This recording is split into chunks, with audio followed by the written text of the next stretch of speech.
মওদুদিরা তো বলে আমরা একামতে দিন করব। এই যে আমার কাছে একটা পত্রিকার কাটিং দেখছেন, বিবিসি নিউজ 18 সেপ্টেম্বর 2025।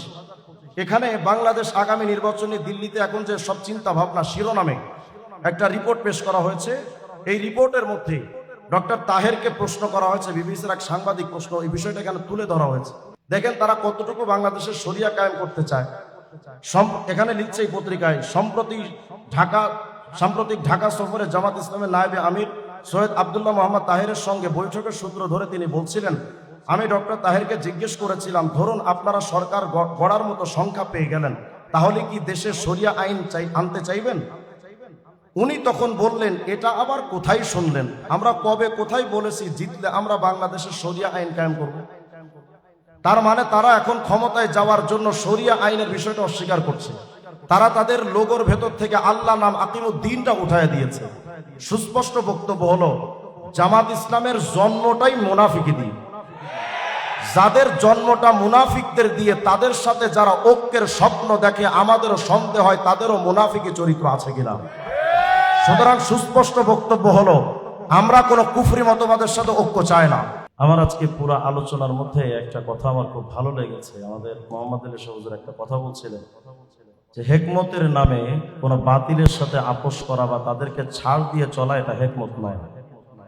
আমি এই কথার সাথে আমি এই মেজাজটাই লালন করি যে হেকমত মানে আমরা হেকমত করে করে কখনো মওদুদিবাদকে ছেড়ে দিয়েছি, কখনো অমুক তমুককে ছেড়ে দিয়েছি। এভাবে ছেড়ে দিতে দিতে আজ মওদুদিবাদ আমাদের ঘরে ঘরে ঢুকে গেছে।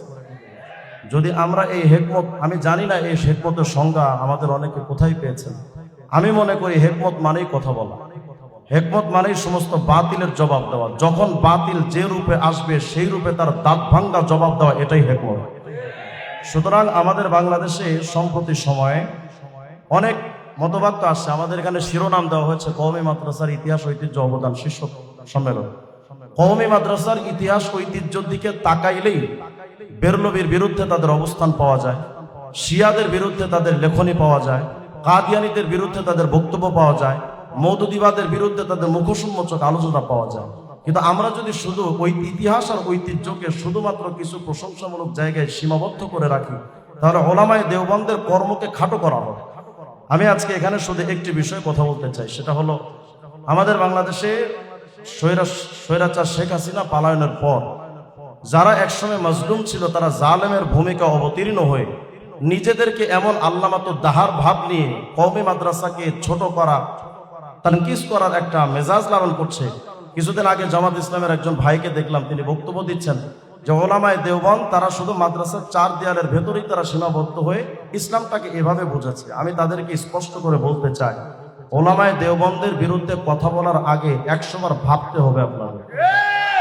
ওলামায়ে দেওবন্দ কিন্তু উড়ে এসে জুড়ে বসা বা কচুরি পানার মতো নয় যে আপনাদের 90 সালের 2-1 ভাইরাসের বক্তব্য দিয়ে ওলামায়ে দেওবন্দকে খাটো করা সম্ভব। এখন আমরা যখন জামাতের ব্যাপারে, মওদুদিবাদের ব্যাপারে কথা বলি, তখন মওদুদির ব্যাপারে কিছু লোকেরা আমাদেরকে সবক শোনাতে আসে যে আমরা তো তার মাযহাব মানি না, তার তাকলিদ করি না, আমরা তো তার শুধু রাজনৈতিক দর্শনটা নিয়েছি। মওদুদির রাজনৈতিক দর্শনটার সাথেই ইসলামের সংঘর্ষ। ওলামায়ে দেওবন্দের সাথে প্রথম যে যুদ্ধটা মওদুদির, তার মধ্যে অন্যতম হলো মওদুদির রাজনৈতিক দর্শনের সাথে ওলামায়ে দেওবন্দ এবং ইসলামের কোনো সম্পর্ক নাই। যেমন মওদুদি তার ইসলামের ব্যাপারে একটা ব্যাখ্যা করেছে, ইসলাম কাকে বলে। আমরা তো জানি সূরা আলে ইমরানের 19 নম্বর আয়াত, সূরা মাইদা 3 নম্বর আয়াত, ইন্নাদ-দীনা ইনদাল্লাহিল ইসলাম, যে আল্লাহর কাছে একমাত্র গ্রহণযোগ্য দিন বা ধর্মের নাম ইসলাম। আল-ইয়াউমা আকমালতু লাকুম দীনাকুম ওয়া আতমামতু আলাইকুম নি'মাতি ওয়া রাদিতু লাকুমুল ইসলামা দীনা। ইসলামটাকে ধর্ম বলা হয়েছে কোরআনে কারীমের মধ্যে, কিন্তু মওদুদি তার তাফহিমাতের 1 নম্বর খণ্ডের 74 নম্বর পৃষ্ঠায় বলছে, लेकिन हकीकत यह है कि इस्लाम किसी मजहब का और मुसलमान किसी कौम का नाम नहीं है, बल्कि दरअसल एक इनकलाबी नजरिया मसलक है। মানে ইসলাম এটা কোনো ধর্মের নাম নয় এবং এই মুসলিম সভ্যতা এটা কোনো ধর্মীয় জনগোষ্ঠীর নাম না, বরং এটা একটা বৈপ্লবিক চিন্তা চেতনা। তার মানে তারা ইসলামকে শুধু বুঝে যুদ্ধ করে, সংগ্রাম করে ইসলাম প্রতিষ্ঠা করা। আচ্ছা আমাকে বলেন, এই যে বক্তব্যটা, ব্যাখ্যাটা মওদুদি দিয়েছে, এই বক্তব্যটা কোনো সাহাবায়ে কেরাম দিলেন না তাবিঈনে কেরাম দিলেন, আইম্মা মুজতাহিদিন, সালফে সালিহিন, মুআররিখিন, মুফাসসিরিন, কে দিয়েছে এই বক্তব্যটা?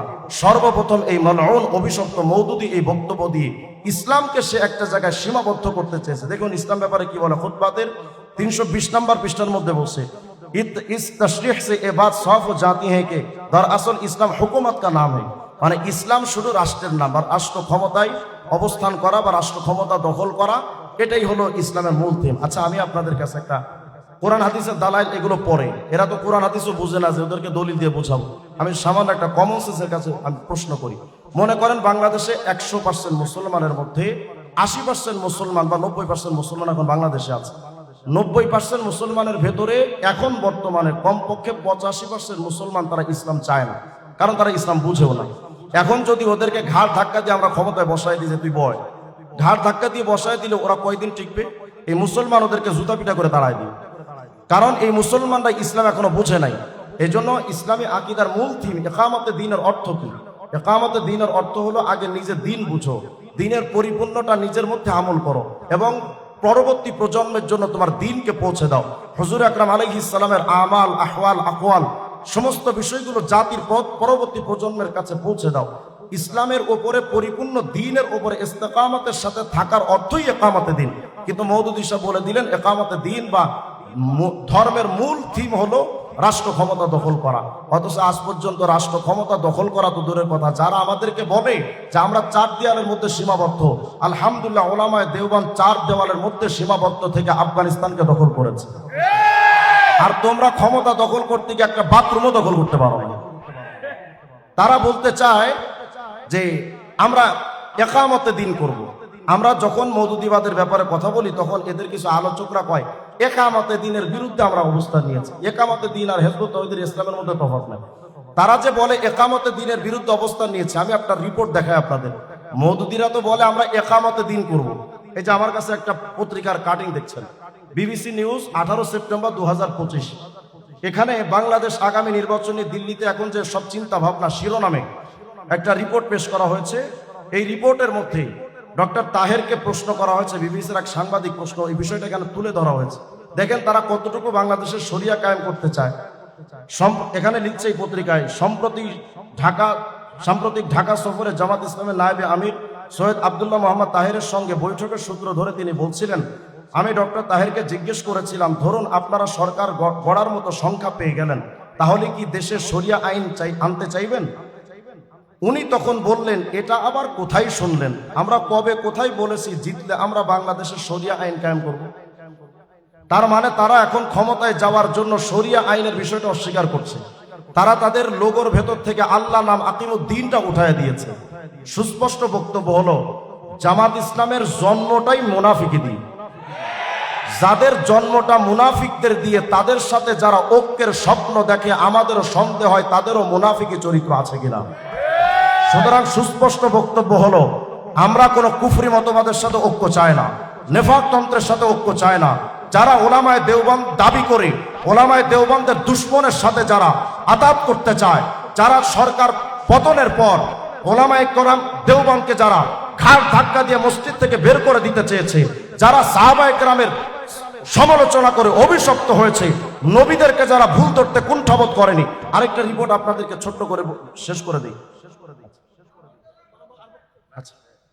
আল্লাহ তাআলা আমাদের সবাইকে কথাগুলোর প্রতি বুঝার এবং বিশেষ করে সমস্ত ফেরাকে বাতিলের ব্যাপারে আমাদের সতর্ক থাকার তৌফিক দান করেন। আসসালামু আলাইকুম। মাশাআল্লাহ, জাযাকাল্লাহ। এখন আমাদের সামনে গুরুত্বপূর্ণ আলোচনা পেশ করবেন হযরত মাওলানা জসিমউদ্দিন সাহেব, মুহাদ্দিস, লালবাগ জামিয়া, সহকারী মহাসচিব, হেফাজত ইসলাম। আসসালামু আলাইকুম ওয়া রাহমাতুল্লাহ।